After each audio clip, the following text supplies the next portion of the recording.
аз съм Павел Георгиев. Днес ще си поговорим с баба и с дядо за миналото. Бабо, представи се с няколко думи. Павче, както знаеш, аз се казвам Иванка и съм родена в село Александрово и по-късно вече сме дошли и се установили в Ямбол да живеем. Но в Александрово е минало моето детство и първите ми ученически години. Казвам се Йовчо Янчев Йовчев, на 75 години, от село Войника, област Ямбол.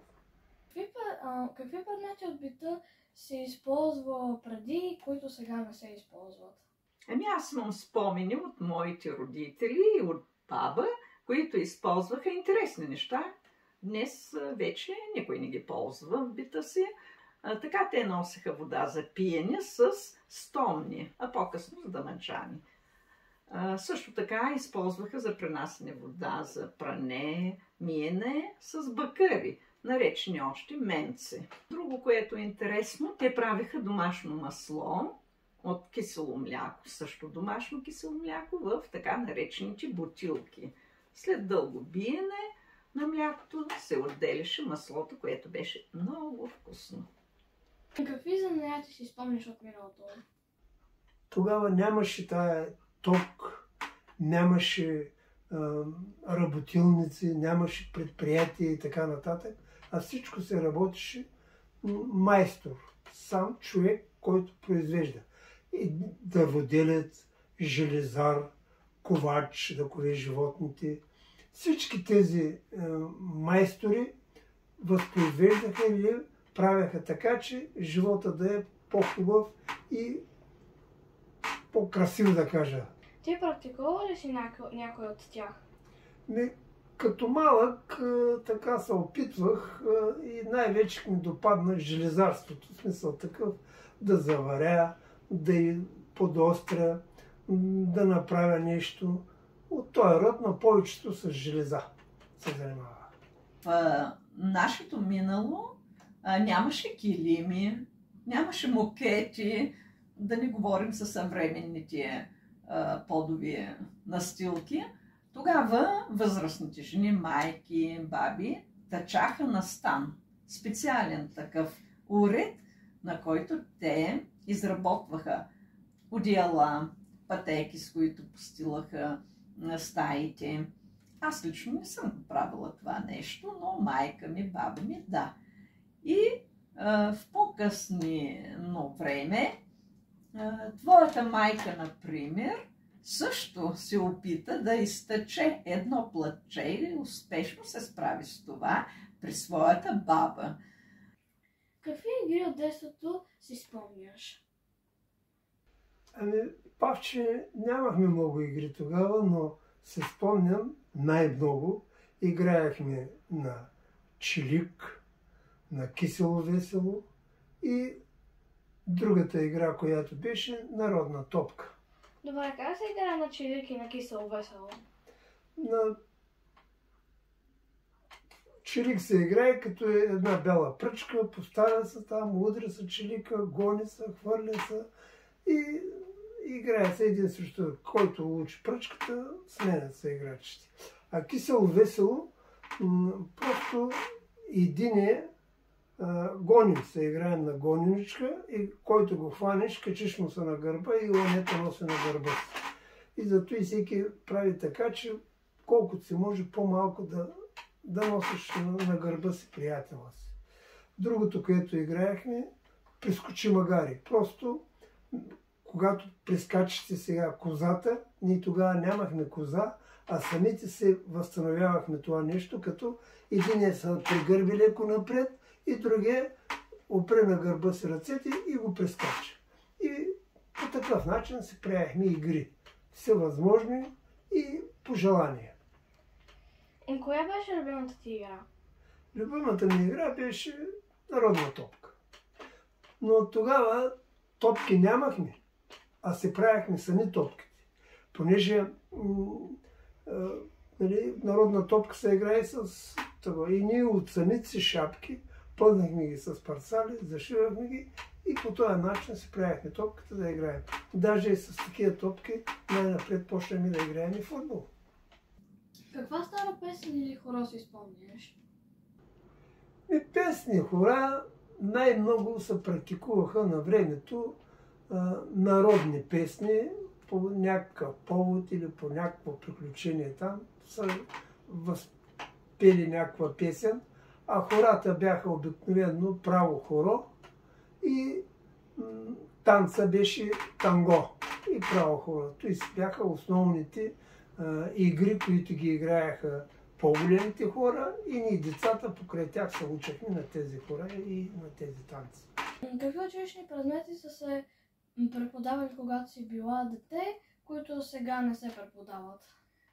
Ами в общи линии ние изучавахме това, което и сега аз виждам, че вие изучавате, но някои от предметите се наричаха по друг начин и обединяваха знания, да кажем, от вашите съвременни учебни дисциплини.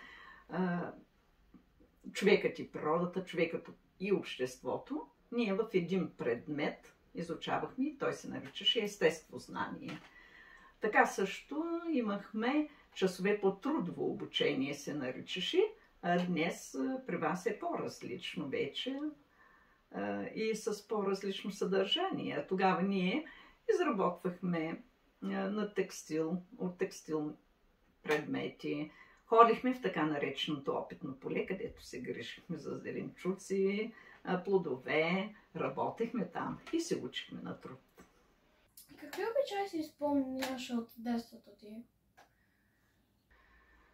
Ами от моето детство най-така интересните обичаи бяха Коледа, на която моята баба, една истинска християнка, спазваше всички традиции за запалване на свещичка пред Богородица, пред иконата на Богородица в къщи, правене на трапезата по обичай, който и днес ние долу-горе спазваме.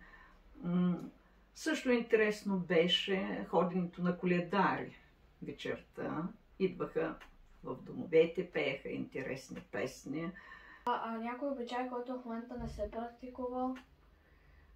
Ами обичаите днес съвременните хора пак започнаха да се връщат към миналото бавче и виждам, че тези обичаи се възраждат и ми прави на мен много хубаво впечатление, че на младите хора им харесват и също ги се организират и празнуват тези някогашни празници. Кой е най-хубавият ти спомен от детството? От детството най-хубаво, което се спомням, ученическите ми години в ранен етап, така, когато с децата в училище много играехме през топлите дни, след часовете непременно на народна топка, а през зимата оставяхме се чантите и отивахме на парзалката. Най-хубавият спомен от детството беше, когато ходя да сурвам на сурваниците, да ми ядат много кървайчета, много сладки, много стотинки и по този начин, като се побера вкъщи, торбичката ми е пълна с подаръци и с сладкиши и съм удовлетворен, че ще имам за много дни напред.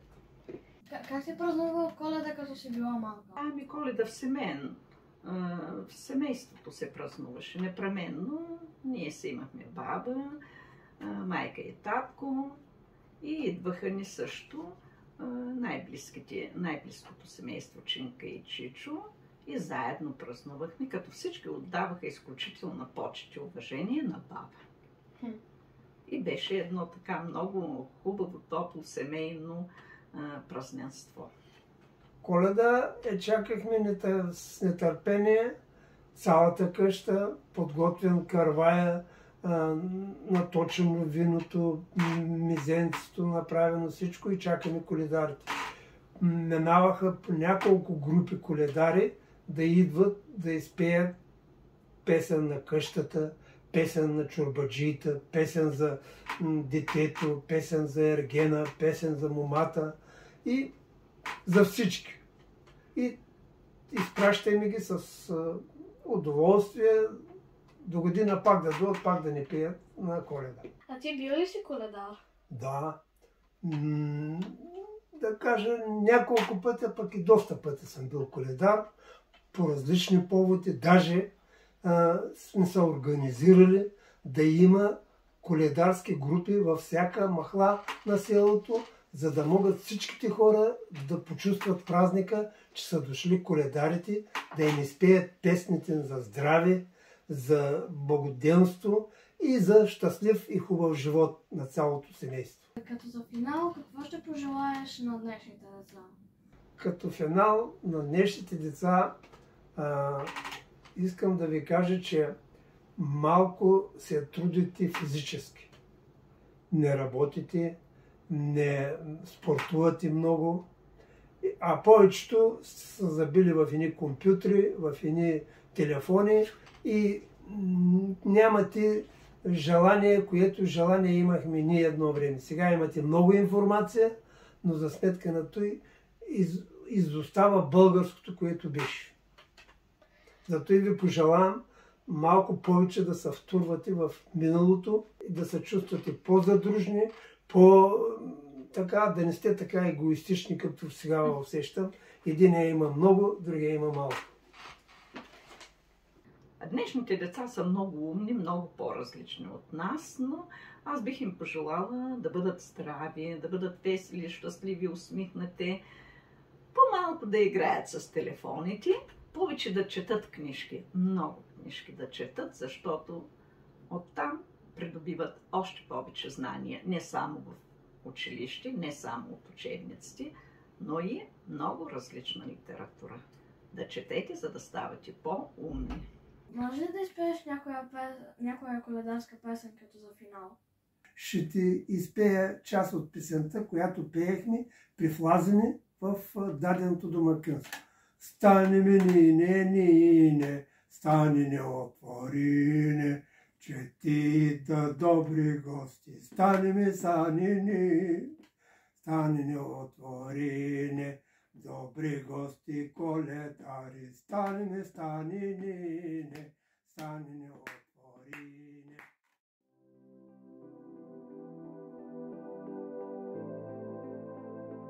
Две, едно. Стоп!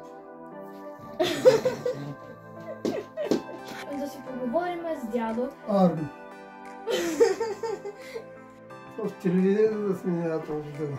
Докарвам. Слушай. Давай. Представи се с няколко думи. Какво да кажа? Значи, като ти каза представи се с няколко думи... Така, аз не мога да чуя какво казваш. И казвам се Йовчо Енчев Йовчев от село Войника, жив, здрав и корав. Стоп!